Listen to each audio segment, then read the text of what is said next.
Hello, I'm Doug, and welcome to the Krewe of Japan podcast, a weekly podcast where we take you on audio journeys through Japanese culture.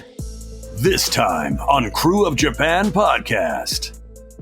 Welcome back to our podcast. Today we have a special guest joining us, Jake Adelstein, the renowned journalist and author of the gripping memoir turned TV hit, Tokyo Vice. Tokyo Vice, as well as his other publications like The Last Yakuza, have given us a rare and unflinching look into the shadowy world of the Yakuza, Japan's notorious organized crime syndicates. In this episode, we'll explore the Yakuza's role in Japanese society, both in the past and in present day. Jake helps shed some light on how these organizations operate, their codes of conduct, and the paradox of their existence as openly identifiable criminal enterprises. During the 60s, the Yakuza were very openly running Japanese wrestling, the entertainment industry, talent agencies. And even after the police forced them out of that business in the 60s, I believe that Yoshimoto Kogyo, which is still around, basically bought up all the shares of Kobe Genosha and sort of continued for many years to be more or less a subsidiary of the Yamaguchi-gumi. So the connection between actors and Yakuza, it's pretty big. We'll also delve into the fascinating ways in which the Yakuza have been policed over time.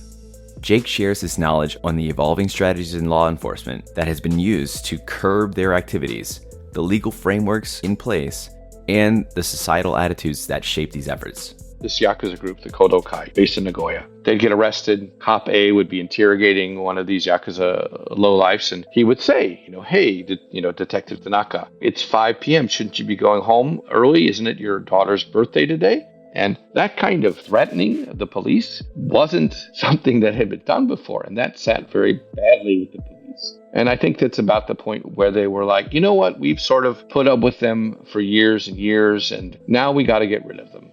And of course, we explore the ins and outs of the television adaptation of his memoir, Tokyo Vice, from trying to ensure accurate portrayals of the time period and Japanese society as a whole, to some of our favorite characters in the show. There's a scene where, Katagiri is home and one of the Yakuza, is seeking refuge at his house. And the original script had a Katagiri pulling his gun on the guy. And I'm like, that absolutely cannot happen. Because police officers in Japan check their weapons in at the police station. They don't ever take them home. That is not allowed. You can't have a cop coming home and putting his gun on the table. That's not going to happen. So whether you're an avid reader of Jake's works or just someone interested in learning a little bit more about organized crime in Japan, this episode promises to help you better understand the past, present, and future of the Yakuza.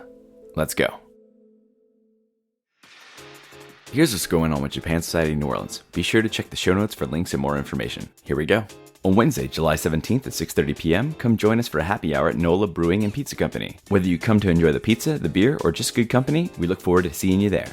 Japan Society is also planning to bring back its monthly cultural programs, focusing on a variety of topics, starting with a discussion on the Olympics and another on Lafcadio Hearn. Date, time, and location are still TBD, but that's coming soon. For more information and details about these events and future events, follow us on the website and social media. Everything will be linked out in the show notes. Hope to see you there.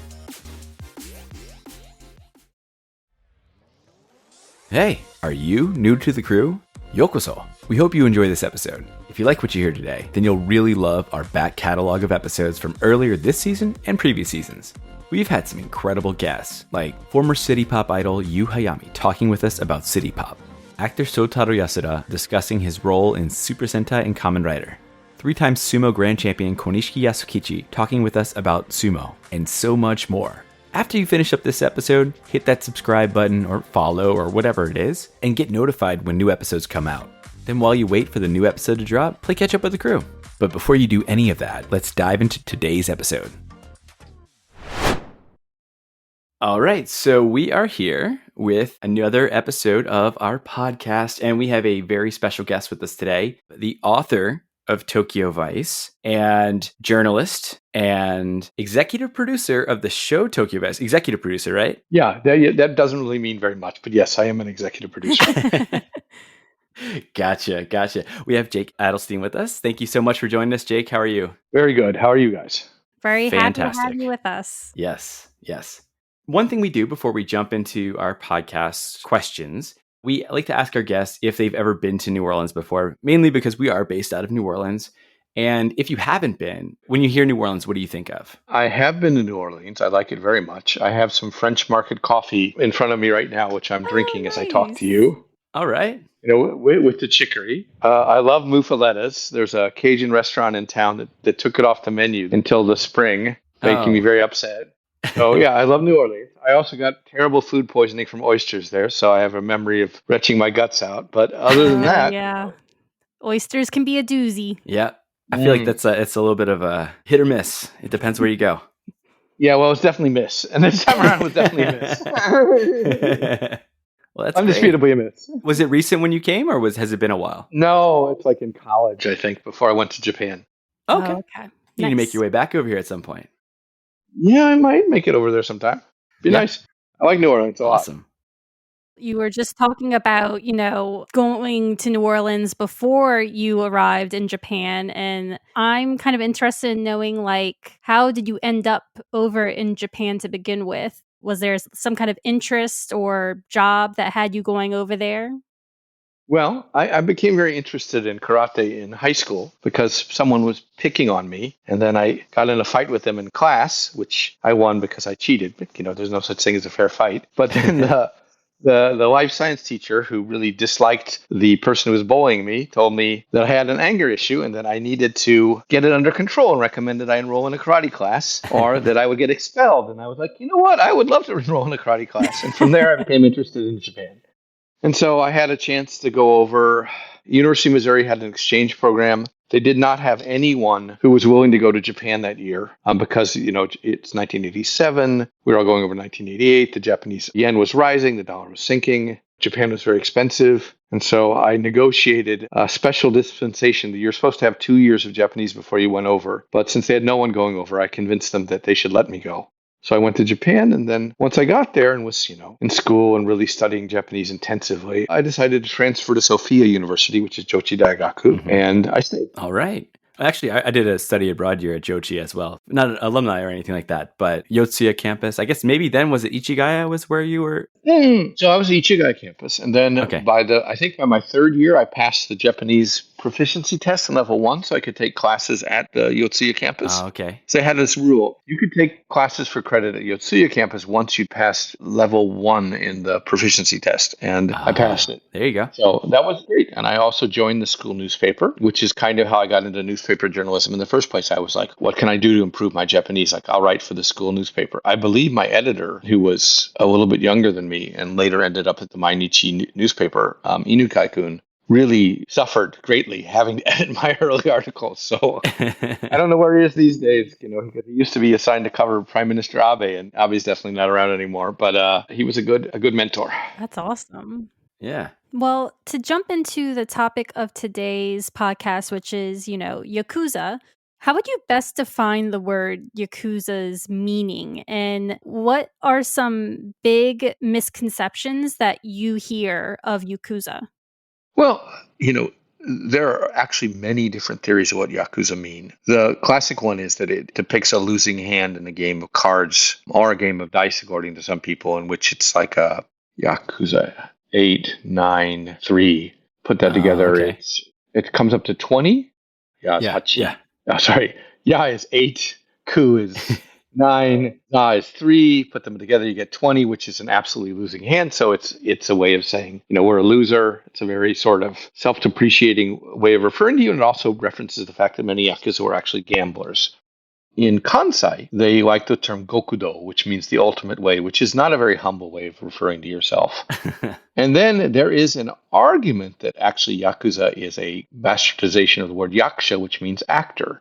And that troops of actors and entertainers roaming around the country also sort of functioned as criminals, gangs of criminals. I kind of like that explanation, though it's definitely not the mainstream explanation. Yeah, that's an interesting one. It's a nice little twist on pronunciation, especially with Yakuza. You hear a lot of them slur their words, or not slur, but the very rough way of speaking in your normal dialect. When I was researching and writing The Last Yakuza, which is now available at bookstores near you, one of the people I spoke to, Kanazawa Nobuyuki-san, he said, quite eloquently that, Yakuza were actors, that you had a role to play, that you had to look the part, you had to have the shiny shoes, the sunglasses, the perfect suit. You needed to look and sound like a Yakuza in order to do your business correctly. And so he was very conscious of, you have a role, you are acting when you're a Yakuza. You have to fulfill that image and live up to it. So I found that to be very interesting. And there certainly was a long time when organized crime was running Japan's entertainment industry. Hmm. I always forget this woman's name wrong. Who's Japan's most famous singer? It's something Hibari. Oh, Inca? Enka. Yeah, I know who you're talking about because we spoke Yeah. with Jerome White like a couple years ago, and he actually was talking about her. I think they knew each other. Oh, I wish I could remember. Mizuki Hibari? I don't know. I have like a brain thing with this. I never get her name right. Anyway, Japan's greatest female singer was under the license of the Kobe Genosha, which was a Yamaguchi-gumi being one of the oldest and biggest organized crime groups, front company. So, I mean, during the 60s, the Yakuza were very openly running Japanese wrestling, the entertainment industry, talent agencies. And even after the police forced them out of that business in the 60s, I believe that Yoshimoto Kogyo, which is still around, basically bought up all the shares of Kobe Genosha and sort of continued for many years to be more or less a subsidiary of the Yamaguchi-gumi. So the connection between actors and Yakuza, it's pretty big.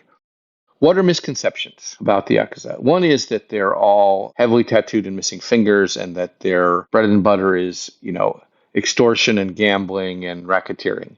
There are many, many different types of Yakuza, many types of groups. I think one of the biggest ones that always kind of baffles me is this idea of the Yakuza.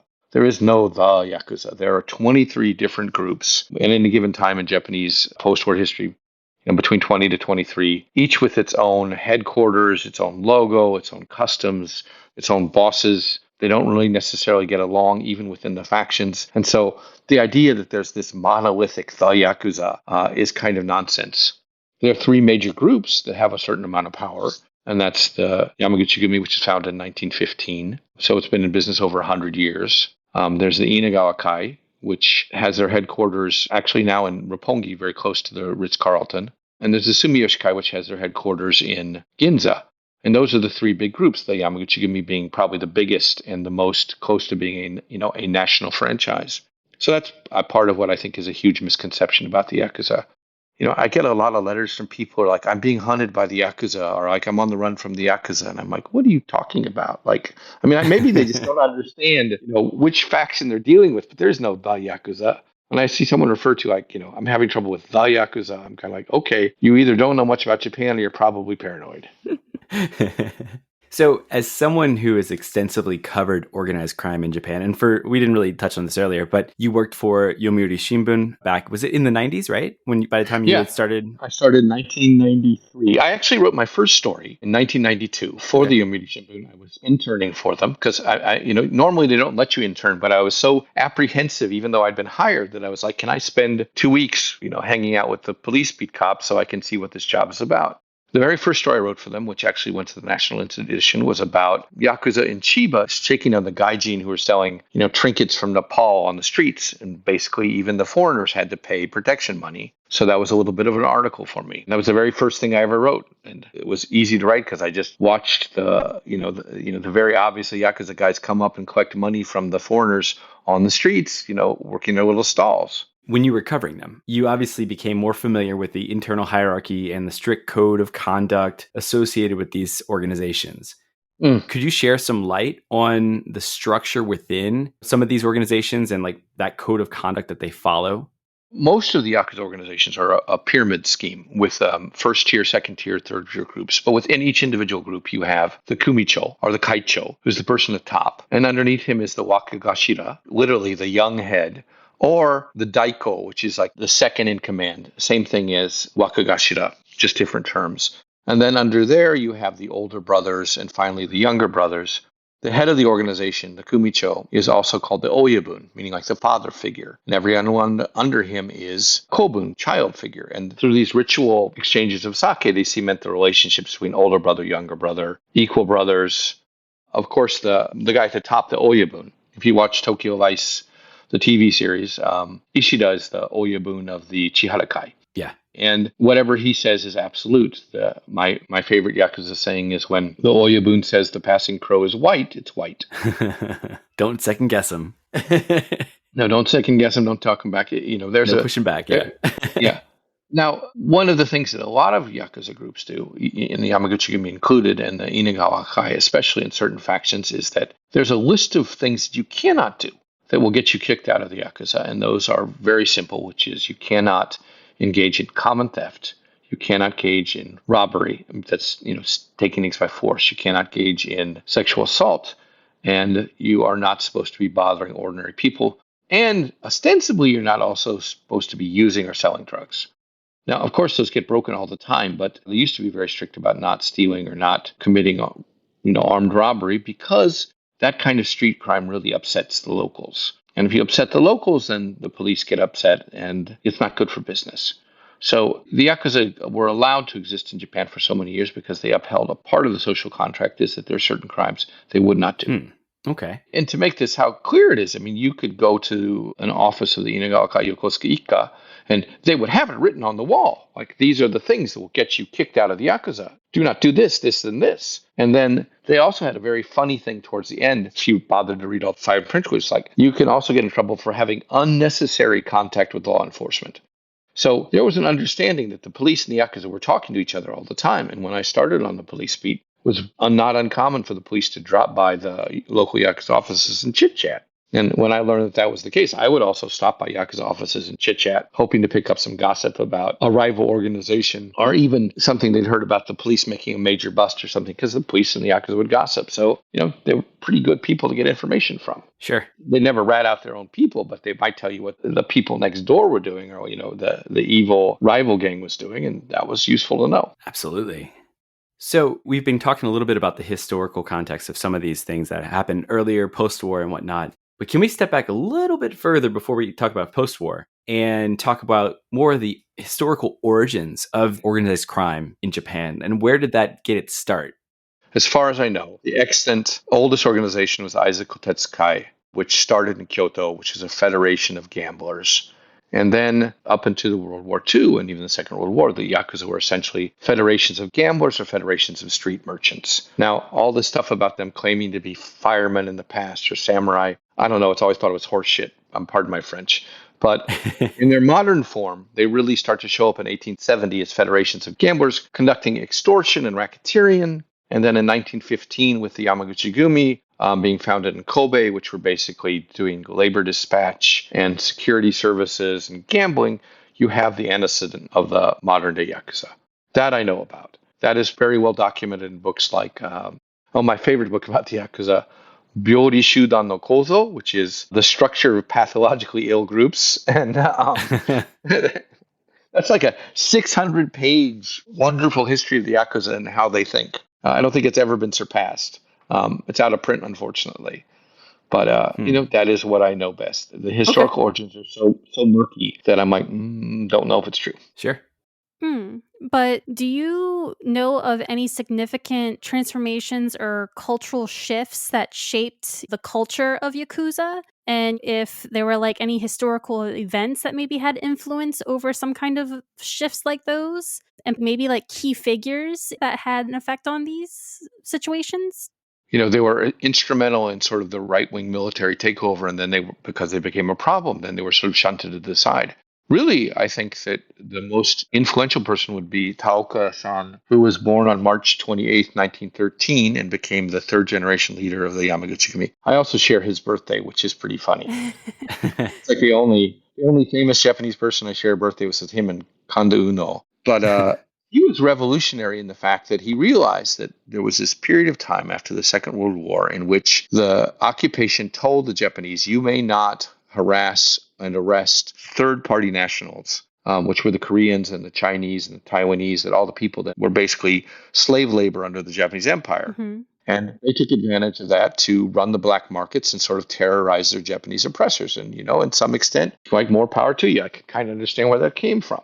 But when people like Machi, who was Korean mafia, and Taoka-san came back, and there was this sort of lawless period where the Japanese police couldn't do much, they created a sort of secondary police force, and they generated a lot of goodwill with the police. And after the police were empowered to sort of, go after foreign nationals and police things, police everyone in Japan, the Yakuza sort of managed to sort of keep that friendly relations and began providing, entertainment for the locals. And very quickly, in the chaos of post-World War, they set up businesses in every field and and area. And because they also provided belonging and jobs for people, they became very powerful very quickly. And one of the things that I think that people overlook is that Japan has a lot of racism and a lot of xenophobia. So if you were from a burakumin, especially in Kansai, meaning like you were from an outcast class, or you were the son of a Korean laborer who'd been brought over as slave labor, you couldn't get a real job. I mean, very quickly, Japan made it very hard for the people that had been part of their empire to have ordinary jobs or good lives after the war. But the Yakuza would welcome anybody. And, the Yamaguchi-gumi, which is the largest organized crime group in Japan still, was very quick to sort of absorb the Korean mafia groups that sprang up into their coffers and learn from them. They became a temple of last resort for people who were misfits or weren't seen as quite Japanese. And that was useful in them gaining traction and power.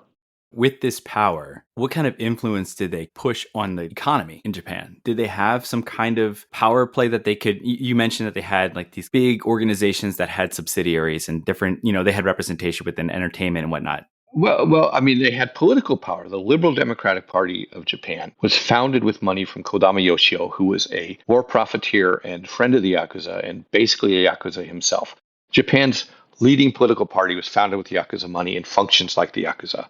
I mean, they've always been out for themselves and their own interest and had very tight relations with organized crime and were willing to use them. Kishi Nobusuke, who later became one of Japan's prime ministers, was neck deep in relations with the Yakuza. So they had political connections so they could get major public works contracts for their front companies, which were construction companies. They were involved in everything from construction to real estate to entertainment to shipping.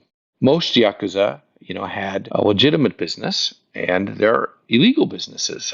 And often a combination of both. So that made them very powerful. I think by the end of the 1950s, Kodama Yoshio gathered all the heads of the various Yakuza organizations and basically said, we're going to form a coalition and put this country back on the right path. So I think in the early 1960s, Kodama Yoshio's, it had a name like the Dark Ocean Society or something like that. His little coalition of Yakuza groups sent a letter to the Liberal Democratic Party telling them what they needed to do about policy. And it turned out that one of the people in the LDP had been a reporter for the Mainichi newspaper. And he was furious. And he was like, if the Yakuza are telling us how to be running the country, then we have a serious problem.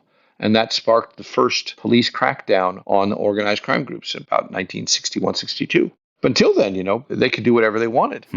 Interesting. With the relationship between these organizations and their role in Japanese society, how has that changed over time and in contemporary Japanese culture? Well, I would say they have almost no role in contemporary Japanese culture except for mildly illegal businesses, which are still paying them protection money to keep afloat or keep the cops from raiding them or putting them out of business. Mm-hmm. Up until probably about 2006, the Yakuza, kept consolidating power, including being able to manipulate the stock market. But they pushed a little far. And I think by 2005 or 2006, the National Police Agency put out a white paper that said the incursion of the Yakuza into the financial markets threatens the very foundations of the Japanese economy because they'd gotten smarter. And you had people like Goro Tadamasa, who was like the largest single shareholder of Japan Airlines. They had learned to use the money they made from illegal activity and pour it into legal activity, which generated them huge amounts of funds. Mm-hmm. One example that's really easy to understand is Suruga Corporation was a company listed on the Tokyo Stock Exchange in the second sector. Mm-hmm. And they made like $250 million in profit in 1 year prior to like 2008. But they did that by paying $150 million to a Yakuza front company to evict people from properties they wanted to buy and turn over. And when the Tokyo Metropolitan Police Department busted them, they were only able to arrest Yakuza for violating the lawyer's laws, but no one at Suruga Corporation could be punished because it wasn't illegal to hire Yakuza to do your dirty work. And I think that was a point where the Japanese government was like, wait, if we've got a company making $250 million and they're doing it by using the Yakuza, think of how much money the Yakuza must have in their pockets. And that can't be good for this country. So that really was one of the things that began an impetus to finally get them out of Japanese society. And not to mention that the Yamaguchi-gumi Kodokai, which is one faction of this sort of the Walmart of organized crime, did something completely unprecedented as far as the police were concerned, which is starting around 2007, they began buying the phone numbers of the police that were investigating them from SoftBank. And they used a private detective agency called Garu Agency to do it. And then when they got the phone numbers of the police officers that were in charge of investigating them, especially in Aichi Prefecture, they began obliquely threatening those police officers during interrogations. So, you have this Yakuza group, the Kodokai, based in Nagoya. They'd get arrested. Cop A would be interrogating one of these Yakuza lowlifes, and he would say, hey, Detective Tanaka, it's 5 p.m. Shouldn't you be going home early? Isn't it your daughter's birthday today? And that kind of threatening of the police wasn't something that had been done before. And that sat very badly with the police. Yeah. And I think that's about the point where they were like, you know what? We've sort of put up with them for years and years. And now we got to get rid of them. Because if they're coming after us, they've overstepped their lines. And that began a movement to create new legislation that would penalize people who do business with the Yakuza. So starting around 2009, I can tell you that, this monumental date in the history of the police versus the Yakuza. The head of the National Police Agency, Ando Tokuharu, Ando-san, on September 30th, announced at a press conference that he was going to declare war on the Yamaguchi-gumi Kodokai. Now, he didn't say, I'm going to declare war on the entire Yakuza in Japan, that we're going to stomp them out. He was like, we're going to stamp out this faction. This particular faction of this group of 40,000, this group of 3,000, we're going to stamp them out because they threaten us, they don't confess to crimes, and they're just rude and surly and arrogant. And when he declared that, they began to put into place, slowly all over Japan, what are called these Boryoku no Haijo Jore, which are organized crime exclusionary ordinances. And it took them 2 years to do this. Meaning, instead of a national law, which would forbid people for doing business with the Yakuza, would punish uniformly people who did business with the Yakuza, I think there was a realization by the National Police Agency that they would never pass that in the Japanese diet.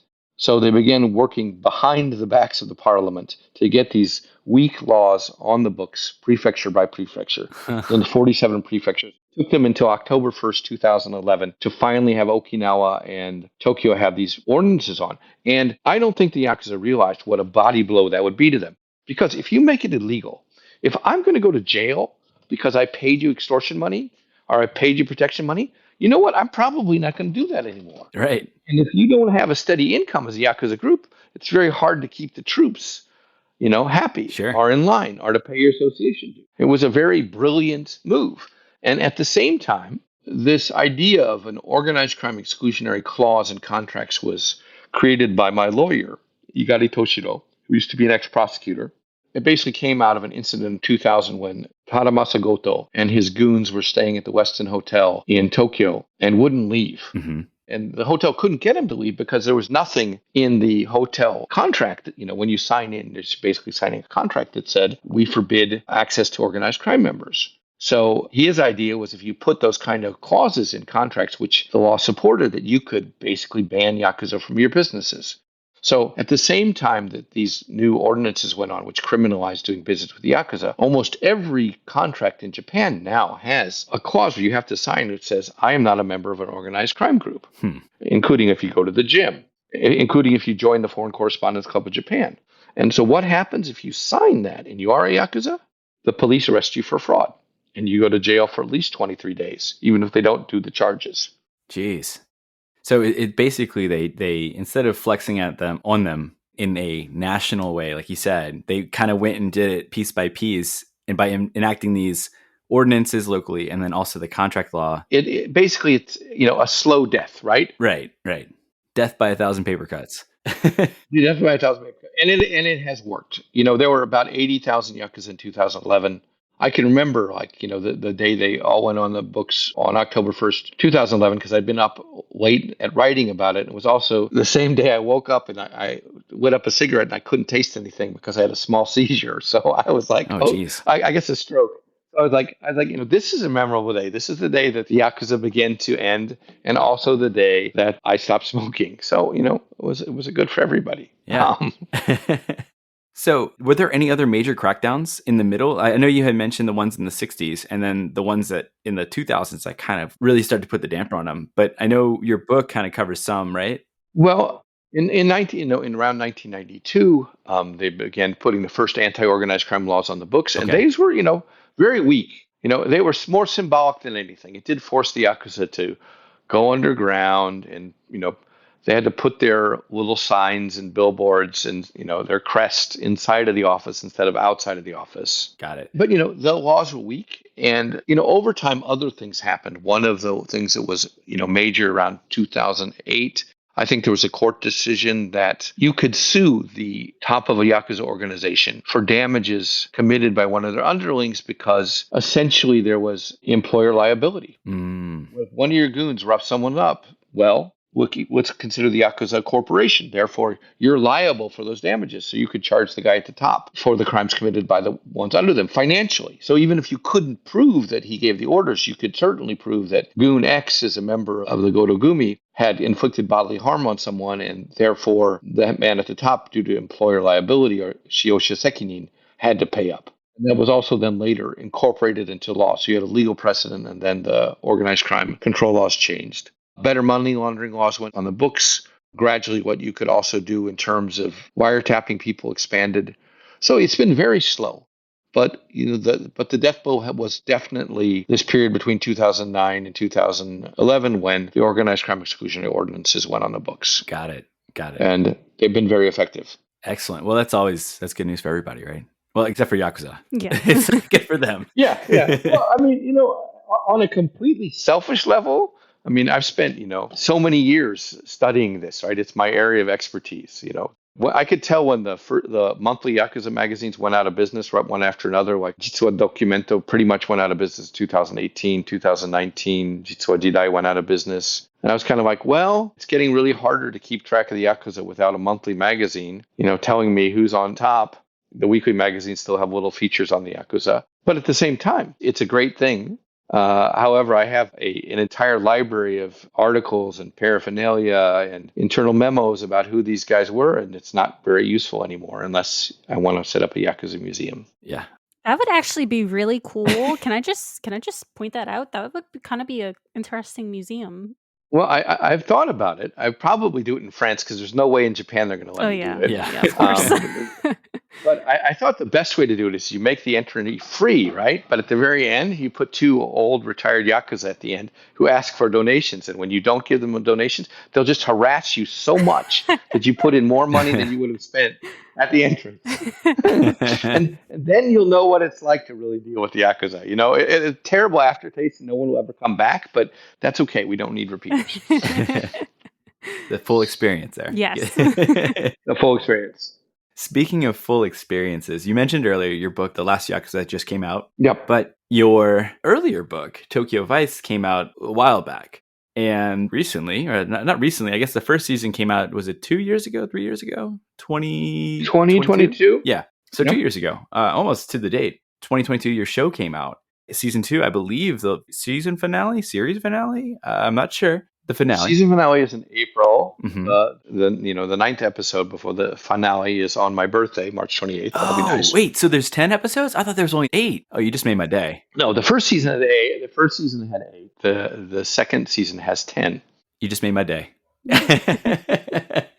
I'm so glad. Yeah, there's no way we can wrap this up in like 8 episodes. Are you kidding? No, we need 10. We need 10. Especially where episode 7 left off. I'm like, man, that's a lot to clean up in one episode. Yeah. Yeah. So anyway, needless to say, I'm excited to watch the season wrap up. It's really getting good. But over the last few decades, the image of Yakuza and how they're portrayed has permeated a variety of types of media, right? It's been in video games, It's been movies, books, everything, cartoons, all over the place, manga. Yeah.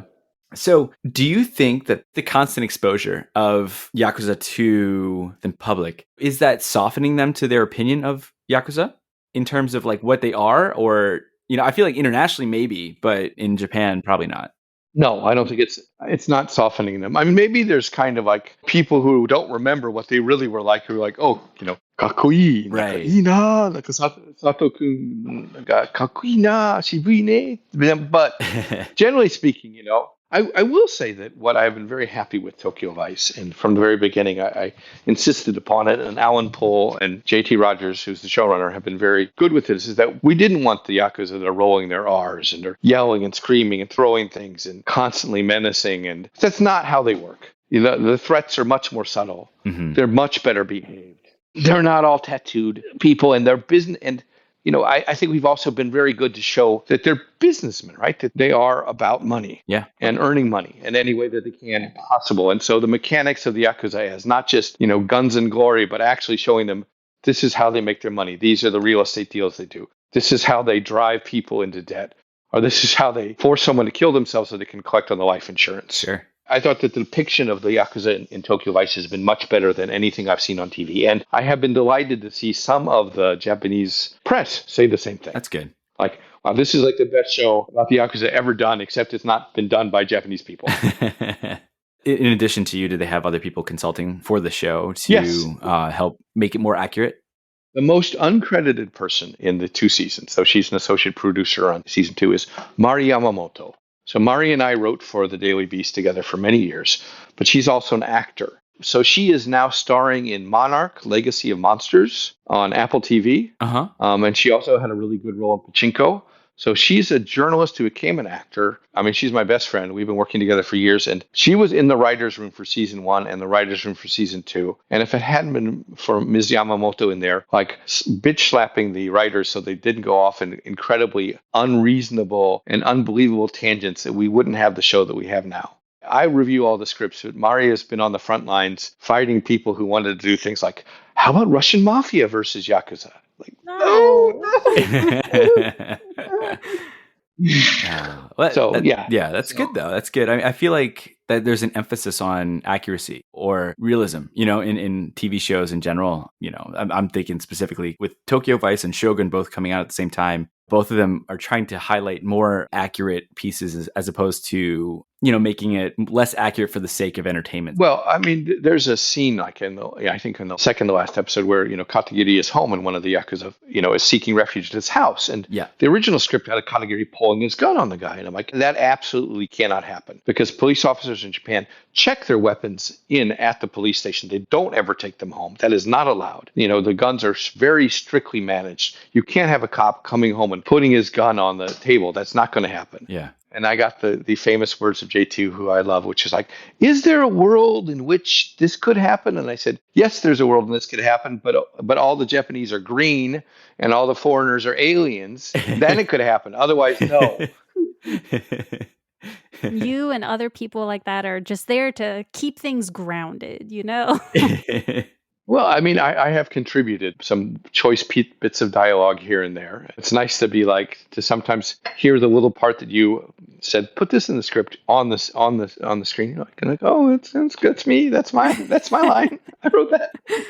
So what has it been like seeing your story told on screen? And, you've had your book out for a while, but seeing it on screen with some legendary people in the industry, like Ken Watanabe, and I believe Michael Mann is he involved in the second season? I know he was at the first, right? He's not so involved in the first because he was filming Ferrari, so he can't be in 2 places at the same time. I thought he was. Okay. So for the second season, he did very little. Oh, I just got the earthquake alert. My phone is still like a Japan phone, right? Gotcha. Wow, what was that? Sorry about that. No, you're good. Oh, that was a 5. Where was it? It was in southern Tochigi Prefecture. Oh, wow. That's... Yeah, I'll definitely have to check with the in-laws, see how they're doing, because they're in coastal Ibaraki, so hopefully nothing too crazy. Yeah, Ibaraki can be rough. Yeah. Okay, so what is it like? Yeah, so what was it like seeing it portrayed on the screen and working alongside some legends? I've been really pleased with Ansel. I mean, not only is he just his Japanese ability is really good. He really studied for the part. He endured grueling hours of Aikido to get that part right as well. Yeah. I just think he's great. I want to say his language improved a lot from season 1 to season 2. You could tell he put a lot of work in. Not that he was bad in season 1, but it's gotten a lot better. Ansel is just incredible. I'm very pleased with him. The way he smokes a cigarette is exactly the way I smoke a cigarette, and there are little mannerisms of mine that he seems to have picked up. Sometimes, my kids see it, and they're like, it's you, Dad. Yeah, it's you. And I'm like, I don't see it. I don't make that face. I don't do that gesture. But they're like, no. Watanabe Ken is just wonderful. I mean, he everything he does is good. My personal favorite, is Sato-san is really good, but the actor who plays Ishida is just amazing. Oh, he is phenomenal. What is more amazing about him, so when you meet him in real life, he's the sweetest, nicest old guy. He's just like a gentle giant. So when you see him on there playing the Yakuza boss, he isn't like, like Harrison Ford is Harrison Ford in every movie he does. Shun Sagata is an incredible actor. So when he turns it on, he's scary as hell. But when when they say cut, he's just this nice, sweet old guy. He's like, you feel like you're the guy you would buy your dagashi from at the candy store in Japan. That's the feel you get. That's funny. And Tozawa, who's the actor who plays Tozawa, Amida-san, who's just ferocious on screen. When you meet him in real life, he's just so jovial and joking and almost goofy. It's like, really? How can this be? I know, you can't even imagine it. Like, he looks like he just stare you to death. His eyes would shoot lasers through you. Yeah, well, no, he's just an absolute charming, sweet, funny guy. And Sho, who plays Sato, same way. When you see him in real life, he has these really thick glasses on. He's kind of nerdy, and he's just very soft-spoken and a world's away from his character. So to me, that's fascinating. To me, it's like, okay, you are really acting because you are not the character you portray. I think he's one of my favorites in the show. Yeah, he is partly based on Tsunami in the book, and he's also partly based on... I have a classmate from Sofia who went into the Yakuza, and that's a really weird story. So when we were coming up with the Sato character, I drew upon these two people and sort of put them together. So he's not one person. He's several people sort of mashed into one. Interesting. Well, looking ahead, what do you foresee in future trajectory of Yakuza organizations and their culture? Do you see it really just dwindling down, non-existent, or kind of will it always be existing? I consider them kind of like ceasing to exist. The only reason they don't completely fade away is because the police require them to exist so they have retirement posts. I mean, if you get rid of all the Yakuza, what jobs are they going to have post-retirement? Really? I mean, that's what keeps them alive. When you say post-retirement, what do they do in their retirement? When police retire, who've been on the organized crime task force, they get jobs in insurance companies or banks, making sure that the customers aren't Yakuza or that there's no problems with them. So if you completely eliminate organized crime, then organized crime cops don't have anything to do. I really think that, and also the other reason that you can't get rid of them is because no one will provide the labor to run the nuclear power plants except the Yakuza or former Yakuza. Okay. I mean, they've been doing that for years. Generally speaking, you probably don't want Yakuza working in nuclear power plants, but the government of Japan doesn't even do background checks because no one else will do it. Makes sense, yeah. So it sounds like they're pretty much on the downward spiral. I don't want to say spiral, the slope. Yeah. Whatever it may be. I'll leave you with one more fact before I head off because I know I don't know how long your podcast is, but you got plenty of material here. The average age of Yakuza is now 54. I'm 54. I'll be 55 on the 28th of March. We'll probably celebrate the birthday of the Godfather of Godfathers as well. But we're fading out together. I mean, we're all getting old. Yeah. I mean, that's an old age for your average gangster to be 55. I would imagine you need a lot of younger people on the street, kind of, like you said, doing the dirty work. Yeah. Yeah, well, it's not happening. No. So their days are numbered. I am not sorry to see them go because generally they've been a parasite on the face of Japan. All right. Well, Jake, thank you so much. Before we do let you go, I wanted to give you an opportunity just to let people know where they can find you, whether it's social media, website, any opportunities, or you want to say you have upcoming projects that you want to advertise or an article or something like that, then feel free. Okay, I'll do that right now. The podcast about missing people in Japan, The Evaporated, you can still hear on Campside Media, wherever you get your podcast. If you liked Tokyo Vice, you'll probably love the podcast. My third book in English, what some have called the cash grab sequel to Tokyo Vice, Tokyo Noir, is coming out in October of this year. Ooh. And I hope it will answer a lot of questions for people who wondered, well, what happened next? It goes up until about 2017. I don't think there's going to be a fourth book. But if you look at Tokyo Vice as part of a trilogy, it would be Tokyo Vice, The Last Yakuza, and Tokyo Noir. Then I need to find something new to do with my life. And that's it. The next podcast that I do, which should probably be out late this summer, called Night Shift, has nothing to do with Japan, but everything to do with a serial killer in mid-Missouri and my father, who is not the serial killer. So that's kind of... Well, that's awesome. Yeah, we'll make sure we'll link those out. We'll link, to your books and to your. Do you have a website?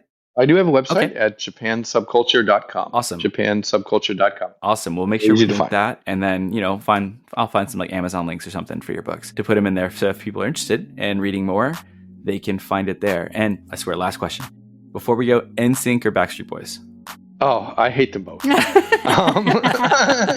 know that came up in season 1 of Tokyo Vice, and I think that was the funniest part of that season for me. That just caught me off guard. Yeah, I hate them both. The specials are the Clash. That's my answer. Awesome. All right, well, Jake, thank you so much for joining. This was a lot of fun, and I was. appreciate it. Okay, well, take care. All right, thank you. And that's it for this week's episode. Thank you so much for tuning into the Krewe of Japan podcast.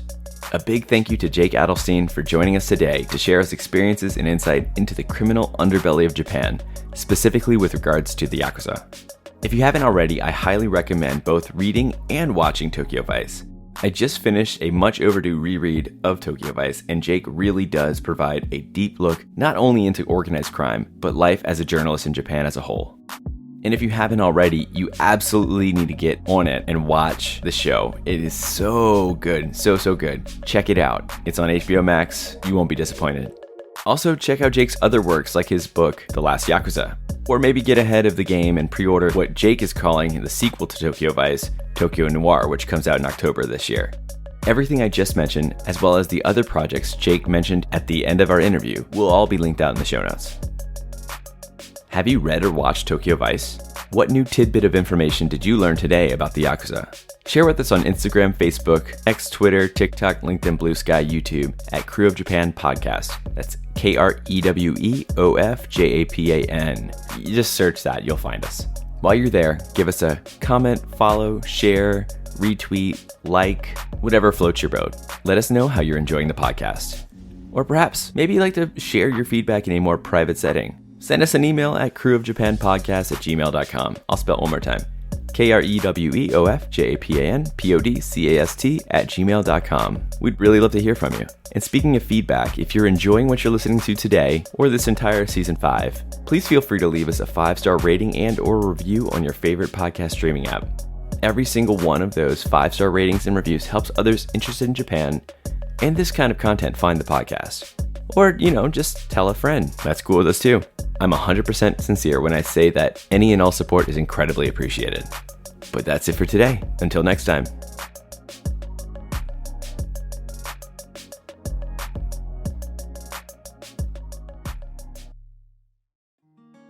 Looking to start your own podcast and don't know what platform to use? Tell me about it. When we started the Krewe of Japan podcast, we tried a bunch of the big name recording platforms, but always came back to the one we're still currently using to this day, Zencastr. Zencastr is now the all-in-one solution making podcasting easy. In addition to its high audio and video quality for podcast production, Zencastr provides a full suite of production tools to record, produce, and publish studio quality content from the comfort of your home. Just log in through your browser and start recording. It's that simple. For us, we simply send out links to our guests and they join the lobby. But before you know it, it's all done and you have your studio quality audio and up to 4K video right there ready for you, right when you finish. The best part is having their multi-layered backups to ensure that your recordings are in the highest quality, regardless of anyone's internet connection stability. With Zencastr's all-in-one podcasting platform, you can create your podcasts in one place and distribute to all the major destinations. It's really that easy. Go to zencastr.com/pricing and use our code Krewe of Japan, KREWEOFJAPAN, and you'll get 30% off your first month of any Zencastr paid plan. We want you to have the same easy experiences we do for all of our podcasting and content needs. It's your time to share your story.